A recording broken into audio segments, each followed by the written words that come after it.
Olá pessoal, sejam todos muito bem-vindos ao meu canal. Meu nome é Juliano Biziac, eu sou especialista em Direito do Agronegócio e o objetivo desse canal é trazer informações tanto para os advogados que já atuam aí dentro do segmento, como para aqueles que estão pensando em fazer uma alteração de rota dentro da advocacia, querendo entender um pouco mais sobre esse mundo do direito aí que é tão interessante, né? O conteúdo aqui também se direciona aos produtores rurais que querem entender um pouco mais sobre as questões burocráticas que envolvem, né, a sua atividade. Então, se você gosta desse tipo de conteúdo, curte, compartilha esse vídeo nas suas redes sociais, se inscreve no canal. Tudo isso é muito importante para que a gente possa dar continuidade na produção de conteúdo, tá ok? Então, pessoal, no vídeo de hoje eu vou trazer um tema que ele serve e é muito importante para contextualizar o porquê das regras aplicáveis ao agronegócio, né, que são tão benéficas assim ao segmento, né, que buscam beneficiar a continuidade da atividade rural. Então, você vai perceber que tanto quando a gente olha sobre o prisma da legislação do crédito rural, dos contratos agrários,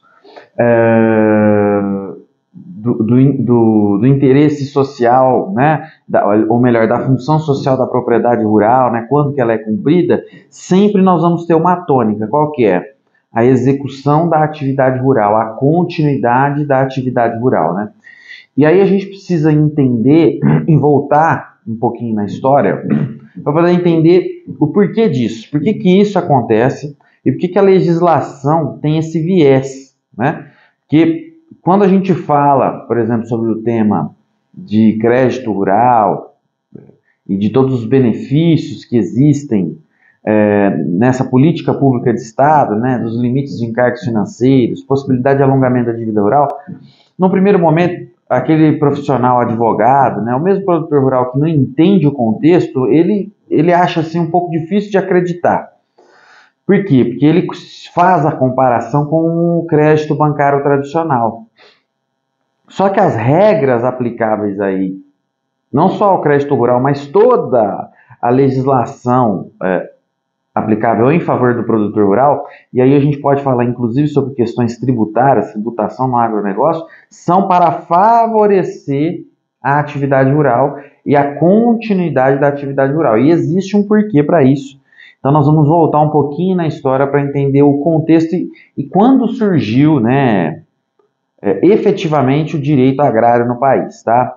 Então, quando a gente fala em direito agrário no Brasil, né, sem pegar contextos do direito estrangeiro, pegando aqui para a nossa realidade, a gente pode falar que a primeira legislação que teve um viés mais voltado para a preocupação com a terra foi justamente a chamada Lei de Terras, de 1850, que tinha por objetivo legitimar a posse de terras no país. Então, como a gente vinha de um modelo de capitanias hereditárias, de sesmarias, né, em que as terras eram distribuídas sem qualquer tipo de controle registral, de registro, viu-se a necessidade, a partir de um determinado momento, de legitimar e de regulamentar a propriedade de terras no país, que até então não existia nenhuma lei nesse sentido. Tá? Então, a primeira lei que trata e que traz uma preocupação sobre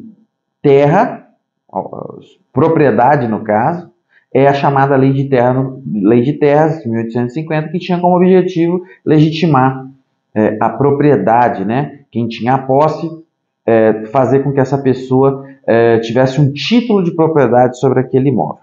Então, esse foi o primeiro momento. Depois, o direito foi evoluindo no país, mas só houve uma nova preocupação, e aí sim, com a criação de um segmento jurídico voltado para o setor produtivo, que até então a gente está falando de propriedade, mas nada é direcionado à produção agrícola, em meados de 1950 a 60. E por que que isso aconteceu naquele período, né? O Brasil, por incrível que pareça, lá em 1850 até 1860, até o final da década de 60, era muito dependente de importação de alimentos. Vejam só, né? Então, o país ele tinha uma dificuldade de conseguir alimentar a população internamente, certo? Então, nós tínhamos um contexto em que a população estava saindo do campo para a cidade, e como existia essa alteração de contexto social, a população ela não era mais aquela população que produzia o próprio alimento, ela precisava comprar, e precisava então de um setor produtivo mais forte, que não existia no país. Né? Não existia no país porque não existia uma atividade agrícola organizada, economicamente organizada. Então, o que começou a acontecer? Um problema de abastecimento no Brasil, né? Existia uma grave crise de abastecimento. Inclusive, existem matérias, se você for buscar na internet, aí você vai encontrar matérias lá daquela época que retratam essa situação de crise de abastecimento alimentar no país. E aí nós estamos falando de um período de governo militar, né? Em que existia uma preocupação que era inclusive com a soberania nacional, né? A autonomia do país. Então, diante desse contexto histórico e social, viu-se a necessidade de se legislar sobre o tema. E isso acontece, nós estamos falando aqui do direito agrário, do agronegócio, né? Originalmente agrário, hoje mais difundido como direito do agronegócio, mas isso acontece com toda lei que ela é sancionada, ela decorre de uma necessidade social. Primeiro, aliás, o direito é uma ciência social, né?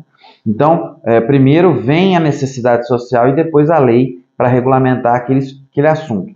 Com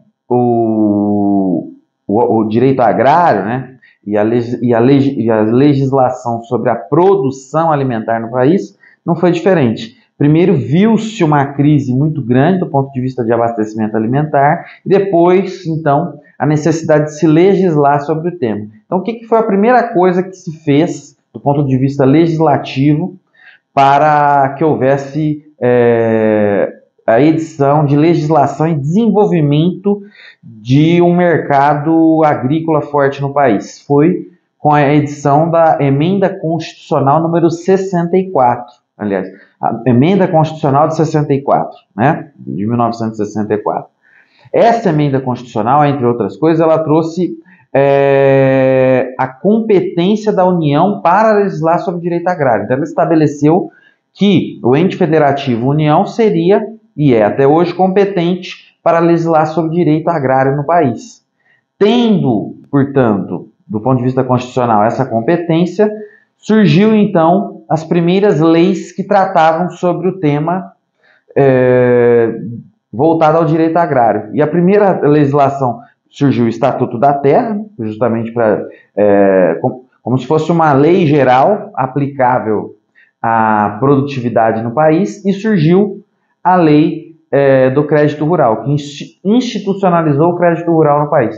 E por que essa lei é tão importante? Porque uma coisa que o Estado na época identificou, e é assim até hoje, é que o segmento produtivo precisava de crédito para poder desenvolver a atividade produtiva, porque o produtor não tinha condições econômicas de investir em tecnologia, em produção, para que se pudesse aumentar a produtividade na mesma área plantada, porque isso é o ideal, né? Você ter um aumento de produção na mesma área plantada. É lógico que quanto mais área plantada, melhor, mas quanto maior a produção mesmo na mesma área plantada, isso também é muito importante, né? E foi justamente o que aconteceu. A partir desse momento, o agronegócio, a produção agrícola, ela disparou, justamente por conta do fornecimento, da concessão de crédito, entre outras medidas evidentemente legais que foram tomadas, né? E o agronegócio, então, ele disparou do ponto de vista produtivo, e ele foi batendo recordes atrás de recordes produtivos na mesma área plantada. No meu curso eu explico um pouco melhor sobre isso, inclusive com um gráfico em que dispõe assim, sobre o aumento da produção e o aumento da área plantada, que foi praticamente inexpressivo durante décadas e décadas, mas o quanto que aumentou a produção nesse período. Então, o que aconteceu? O país saiu de um grande importador de alimentos para ao contrário, ser um grande exportador de alimentos para o exterior, né? Hoje é um dos maiores exportadores de inúmeras commodities, soja, milho, algodão, carne bovina e assim por diante, né? Só para finalizar, a gente precisa entender então que o Estado sempre teve um papel de fomentador da atividade agrícola. Por quê? Por vários fatores, mas os principais garantir a segurança alimentar do país, por consequência, a soberania nacional e ainda o desenvolvimento econômico, porque não tem como você dissociar crescimento econômico de produção agrícola, porque é um dos pilares da nossa economia, é justamente o agronegócio, que compõe aí 1/4, né, do nosso PIB nacional. E então, hoje, a gente verifica hoje que algumas políticas que estão sendo adotadas ultimamente, elas estão dissociadas dessa ideia histórica que sempre existiu em favor do agronegócio, do setor produtivo. E a última delas, acredito que foi essa medida de tirar o tributo, a tributação de importação de alimentos.